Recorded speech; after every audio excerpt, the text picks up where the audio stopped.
Hello, friends, and welcome to today's podcast. This episode is very special to me because I get to introduce to you one of my dear friends named Bibi. She owns Bibi Photography Studios in St. Louis, and she is an amazing editorial and commercial photographer with a beautiful eye. And so I'm excited for her to share a little bit about what she does with you. And then from there, we dive into this very rich and meaningful conversation about the importance of cultivating your craft and the place that authenticity has in our work. And I know nowadays authenticity tends to be very cliche. It's very trendy. It's trendy to be authentic. But we have this beautiful conversation about how authenticity colors our work emotionally and gives us a very powerful impact while also giving us a legacy. So I'm excited to have you hear this conversation. And without further ado, let's dive right in. Welcome to Own Your Voice, the personal and professional development podcast for today's creative artists. Grab a chair and join us. We saved you a seat at the table. Now, here's your host, Gabrielle Stahlschmidt.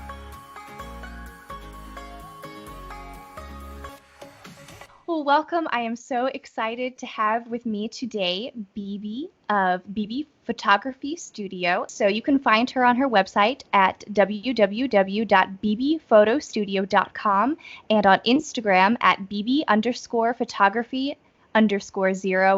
And I highly recommend that you check out her work right now. Stop what you're doing and go check her out because she is absolutely phenomenal. So, Bibi, I do want to talk to you specifically about how you started in photography. Just give us the background of what got you interested in photography. So first of all, I want to say thank you for such a nice introduction, and thanks you for having me. I follow your work for a while as well, and I'm really impressed with your skills and simplicity of explaining people as myself, who is not in a music world, how to understand voices and the whole industry. So thank you so much for having me. Absolutely. As far as the photography, how I started photography a long time ago when I met my husband, because he was in photography, kind of on a side. So when we get married, start living together, we decide, because I moved from my hometown to another city, moved with him. So we were looking what to do for me for beginning, because I didn't work at the beginning. So we decided to open the 1 hour photo labs, little photography lab, printing lab, basically. And then this is how I introduced me to photography and how I started. It was like 29 years ago. Wow. Okay. So through that time, how long would you say it's taken you to develop your own style? A very long time, I would say. Okay. First of all, I'm big fan of learning the skills to begin with. Mm-hmm. So in this case, you can express everything you want to express with. Otherwise, you always maybe have wonderful ideas, wonderful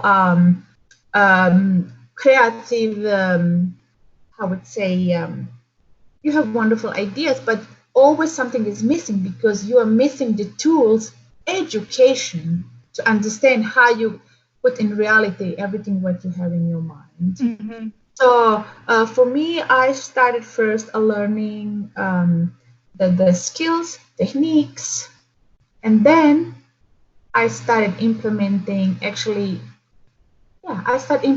what I have in my mind to be able to express how I feel. Okay. Now, when you were learning all of those skills, did you just go and experiment on your own, or did you take classes as well? Well, first of all, my husband's family, they are in photography from early 1900s. So his father, the whole family was in photography. And he was very well educated as well regarding photography. He knew a lot of stuff. So he helped me a lot at the beginning, mm-hmm. to even start being interested to do anything with it except snapshotting. So when I get to the point that I want to really know more, I get education. Mm-hmm. And then after that, I still taking the workshops, some classes, because I believe there's always room for improvement for everything, and learning never stops. So I'm still passionate about it. But for me, the first of all is to learn good what you want to do. Right. Absolutely. And I know that it's probably a lot of aspiring photographers out there who are on the one side where they want to get all their education, then there's the other on the other side that just like to experiment. So you think it's necessary to have both to be really well grounded. I believe the both are really necessary. If you like to go in photography, that you like to make a living, then you have to be consistent. Mm-hmm. Consistency and repetition, in some sense, to always be able to produce good work is if you have some education behind you.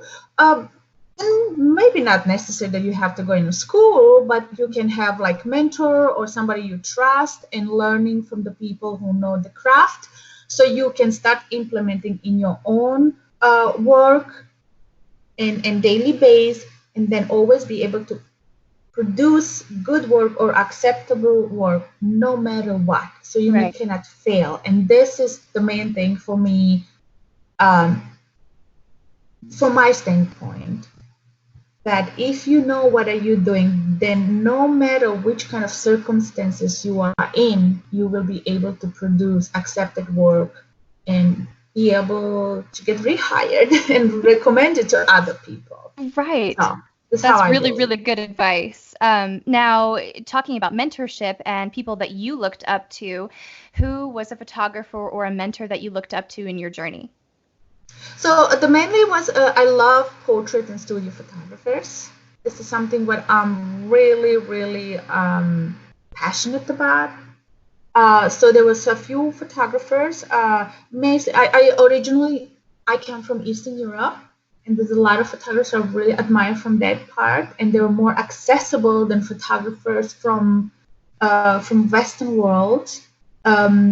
So and I was learning from them mainly. But you find photographer who has your aesthetics, Mm-hmm. the aesthetics or aesthetics you admire. That's mean if you have that, you would love to. Um, they can teach you something. Otherwise, let us say my aesthetics are not very romantic. I'm not very the soft, the feel, the nature. It's not my aesthetic. I admire this work, but it's not something what I love to do in daily basis. Mm-hmm. So I probably would never reach for those photographers to teach me something at the beginning. Now, when I have my base, I definitely would, Mm-hmm. and I did. But first, you look something what you get passionate about, the things you like, and in this case, you will be able to hold on for that for a long time. Otherwise, when things get hard, you will easily give up, because if you don't like something or you're not so into it, it might um, make you quit for Right. what you don't want to do it. So, and I understand the importance wholeheartedly, even in music, of really relating to your mentors. But how important is it too to have a variety, to even kind of force yourself to have perspective of multiple points of view, so that you're not just relying on one particular vein or what you're comfortable with, and you're constantly challenging yourself outside of your comfort zone. Yeah, this is what I said. What is important, like it's always room for improvement. Mm-hmm. But the beginning, I believe that it's good to start being good in one thing Mm-hmm. and then progress from there. Otherwise, it's getting a lot of confusions. But this is just my point of view. So Good. No, begin. I agree completely. Now, how would you describe your aesthetic now? It's a clean and simplistic and elegant and storytelling. This I love about photography and I the way I do it. So, Yes. but it's And very that's clean so and simple. interesting because when I do see your photography, it's so clear that there is an obvious story behind it. And there's been so many times that I've wondered in a particular scene, like, what is that model thinking or what were you thinking? So, how do you kind of approach what is the story that you try to tell through your photography? Well, each story, sometimes I have my personal project, which is like really emotional for me. I try to communicate as much as I can what I like to convey with the story. I inform models what the story about and try to tell them, because models are actors in some way. If they understand character and go in the character, they deliver more emotional, I would say, part of the story.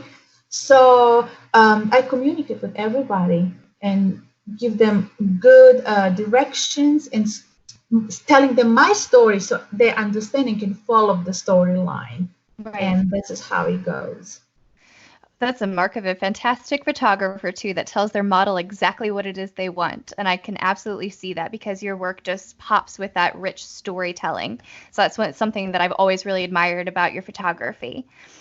And the most important is, like, if I tell them my story, but it's not only about me. The models or other creatives like stylists or makeup hairstylists, they touch, and this is what is sometimes always so exciting, because they express the way how they relive or live through the story I am telling, but they have their way of saying it. But it's quite remarkable when I see the final results. Absolutely. Do you have a favorite story that you've used for a shoot? Yeah, I do. My favorite story is City Girl, and it's soon going to come on my website as well. Okay. So far, it's in my Behance. I love city. I love urban. And yeah, there's something I really love.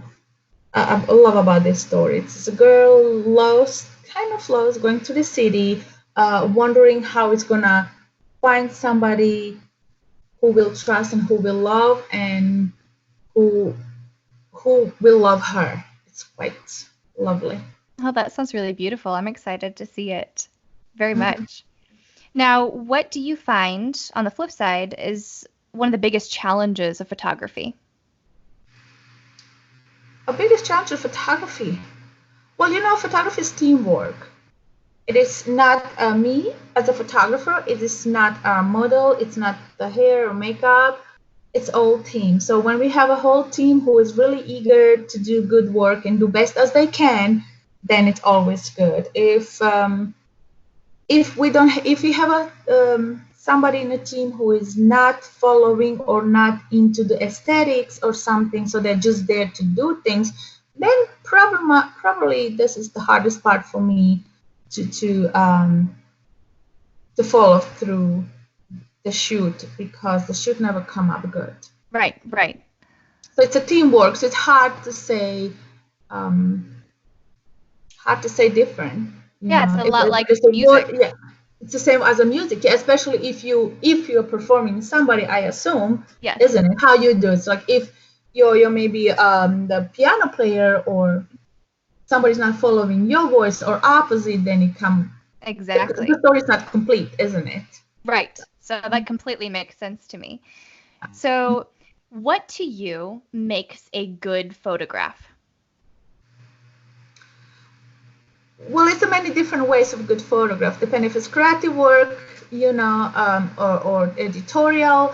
It's more about emotions.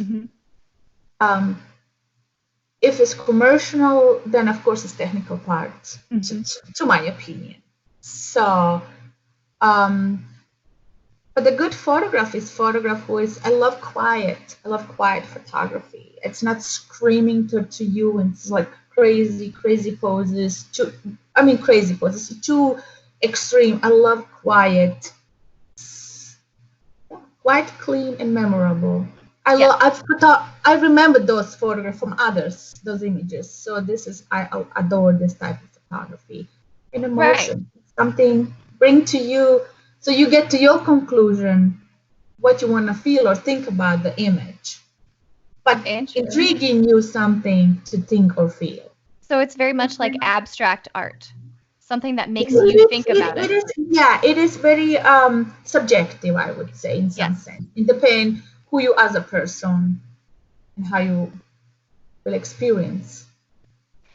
Okay, that's really fascinating to think about. I mean, all the aspects, because I'm coming at it from purely a musical standpoint, but just how much I relate to that in terms of artistic work as well. Because to me, that's really what I would say about a good song. That's how I would tell you, oh, this is an amazing song, is the emotional impact and the ability to make somebody see something or feel something through it. So it's just really interesting to me to see how connected that all of these worlds really are creatively. It's fascinating. I believe so, yeah. And especially, do you feel with your when the singing, Mhm. do you feel that you can lead with the pitch of your voice or depth of your voice? Do you feel that you can lead the listener to the particular emotion, whatever it's like sadness or excitement or love? Absolutely. Do you feel you can do that as I mean, well? that's why there are so many different styles of music because Mhm. people relate to the different techniques that are being used vocally in very specific, impactful ways. Yeah, so absolutely. And the way that you sing a high note, how long you hold a certain note. I mean, all of those things kind of lend themselves to a very emotional quality. Yes, I do agree with that. And then that's thank you for explaining me that because sometimes as I listen some songs, they produce total different emotions. Some really sad, some really love, some really like it's just something you even don't know how to explain. You just feel so deep inside. Yes. And this is exactly what you say. You how long it's holding notes. Yes. Thank you for explaining to me that. Absolutely. I think it's also when an artist, no matter, what world you're in, and the art world is authentic, because then that's something that you really can identify with and feel because, hey, I've felt that emotion before. And that's exactly what you as a photographer are trying to portray in your work, and me as a musician through my work is something that's very authentic and relatable to people so that they can grasp onto that and identify with the product that you're putting out into the world. Yes. Yeah, yeah, wonderful. So then what would you say is kind of your signature in your work? I know you said your is very clean, but is it in the way that you edit your photography, or is there something that when I look at your photo, I'm going to recognize that's Bibi? Well, this is up to viewer to say, hopefully, so to express. But what I feel, I love to do the good at the beginning. The way I want to do, I like to do with the lighting, so it's less as possible editing. Um, yeah, start good with the beginning. What is my idea, and then go from there. Editing, of course, is part of the workflow right now. I started with the film photography. So at the point when I was doing darkroom and black and white or color printing by myself, it was different approach. We had some editing tools there as well. You can like touch up with the color specific colors or to the process to the printing. You can do some little manipulation, but of course it wasn't so highly um, intrusive if you want to do, Yes. So, but I love film photography, Mhm. or analog photography, how you call it right Yes. now. And I still try to do a similar approach. Um, yeah, this I still do it same way, pretty much doing the right at to begin with, and then adding the elements to the story, depend what is like location, environment, wardrobe, expressions, whatever it is. Right. Okay. Now, creatively, it's kind of interesting to me. I mean, I know I get in creative ruts often, especially with songwriting, where I feel like everything's already had a song written about it. And so, for you and your photography, what do you do to kind of combat those ruts? Uh, well, because the photography for me is very emotional part. So I, as a personality, always something inspire me in some way. So through the art, through the songs, so the music comes actually the most, and gives me idea and how to do story or many times from my personal experiences. Okay. So I do projects which are related to my mom, and every year I produce the shoot for last 5 years, what remain it's kind of reminds me something about my mom. What she liked, color, she was loving it. The feel she had, the flower she loved to smell. So it's always, and I base the story regarding those things. So far, those are my favorite projects. Oh, I love that. That's so sweet. There's such a very, very personal aspect in your art, and that you are so okay with being vulnerable like that. And I think that's what makes me really gravitate towards certain artists. So I love that you are so vulnerable in telling your stories. It's beautiful. Thank you. Now, I know part of what you do is that you are give art direction. Can you kind of explain what you mean by that? Direction is mainly the story telling. Uh, Art direction is the way, yeah, you set up the story. It's almost like a movie or the play. So basically, you are telling, this is called in photography mood board. Mm-hmm. So we're giving mood board for entire team, for the especially to the models, and tell them what's the story about. How we communicate is through the giving examples of the colors, example of the expression, body movements, um, hair, makeup, and of course the main story. The name of the editorial uh, tells the story and convey everything, connect everything else, you know. So, and then when the people in the industry, they're pretty much understanding the mood board was supposed to be, and following up. Okay. So, Have you ever considered or thought about offering classes to other photographers? I used to teach photography for beginners for college and darkroom a long time ago. Mm-hmm. Um, Yeah, well, I never really thought about it for sure. I would love to probably, especially for young people. I'm really, really inspired. Young people inspire me a lot, Mm-hmm. and I admire them so much. And I'd love always to share all I can or help how I can. So thank you for putting this in my mind. I definitely Definitely. love to do that someday. Because you have such an approachable quality about you that I think you would be really, really good at that, and a way of offering constructive criticism too that makes it very easy and relatable to take as an artist, especially whenever we're being critiqued for something that's very vulnerable to us. I just think that you have a really amazing natural quality to be able to engage with people, and then to do that on an artistic well, that's I've thought that for a long time. And then I know you do some very short, live videos on your social media, maybe even explaining how you edit certain photos. So it just got me thinking, I wonder why she, or if she has thought about doing this as a course, because I would love that as a hobby photographer myself. I would totally take a Yeah, well, course if you yeah, did it. yeah, that's a wonderful idea. I would definitely put my thoughts on it. And if anybody like to reach to it, just to give them the little uh, explanation and direction how to do things easier. But always, everybody can reach me on my social media. So I would love to just help out. This would be wonderful. And kind of in that vein of the next generation and younger artists, do you have any advice for upcoming photographers? Well, yeah, I do. I do. As I noticed, that the youngest photographers, they're very ego-driven in many ways. So there's always I highlight that there's always room for improvement. That means never think you know everything. Mm-hmm. So just learn always more. So, and no matter if you think I'm so happy, I know everything, but no, you don't. Because Mm-hmm. very next day, and you wanna even don't wanna stuck with the same old things anyway, Mm-hmm. So always find a way how you can improve whatever you like to do.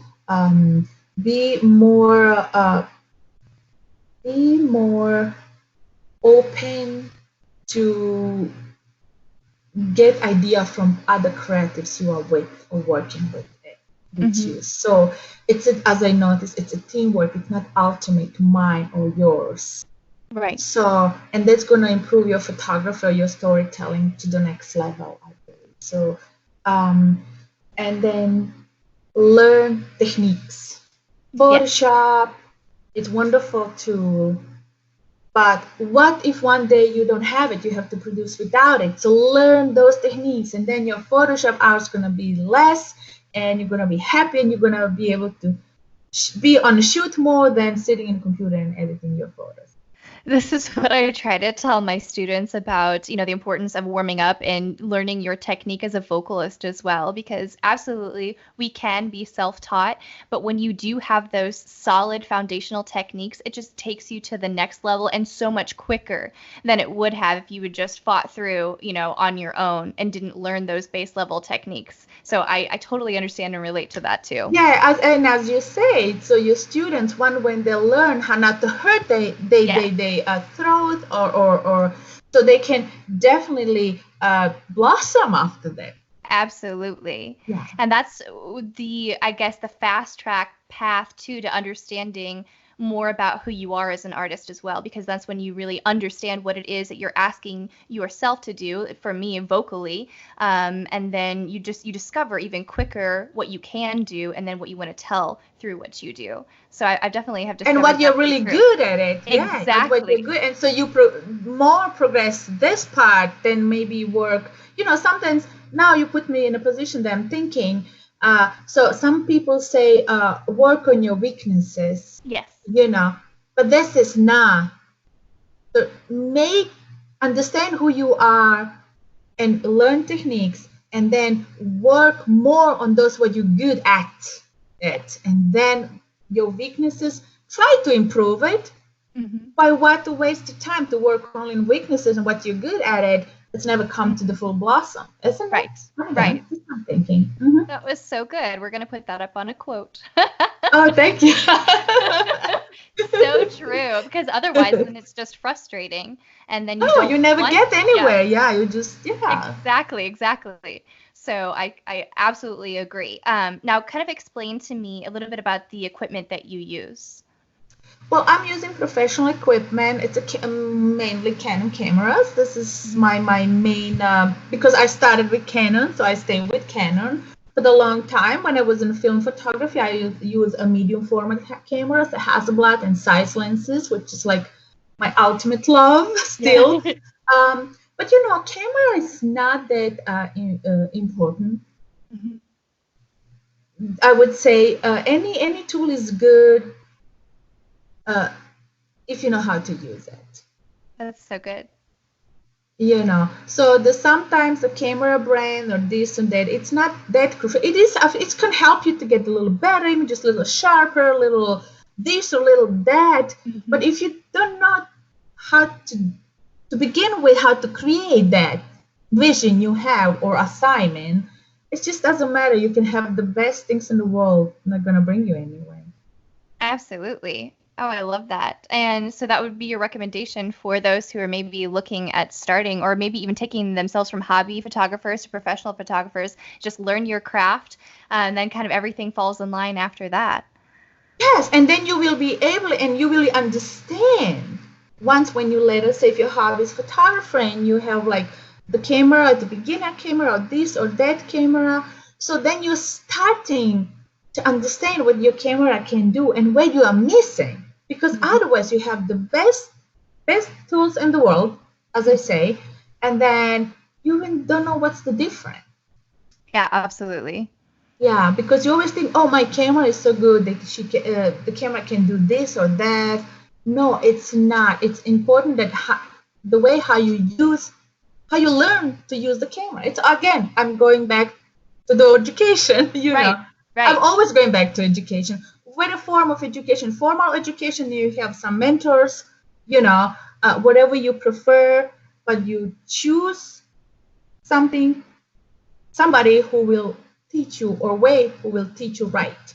Right. Because I'm doing wrong teaching. It's harder than start from beginning. Oh, absolutely. And I was there, I started piano from a really young age, and I didn't have that solid foundation of technique from a young age. And I went all these years and I had to relearn everything I knew. So just relating it to my own experiences, that is so incredibly frustrating. And I think that once you realize I've been taught incorrectly, it's harder then you make this decision where I want to give up completely, or then you just relearn everything from the base level and start again. So Well, that I was, want to congratulate you that you were able to understand that you have to relearn, because once when you set in your head some things, it's hard to, you get confused. No, this is how it goes because they taught me is that, but yeah. actually it's not. So then really the people need to look for professional as you are, to really get good foundation, as you mentioned, good Yes. foundation, and then move forward.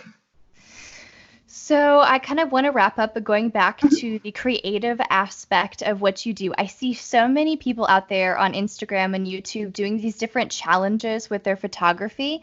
Is there any style or anything creatively that you haven't tried that you would like to try? Oh no, I'm a photographer for a very long time. Yeah. Yeah, Like I've I done have it all. I've tried tried it all. everything and anything. So now I'm trying to do something only what I really like to do, and I know I really will enjoy it in some sense.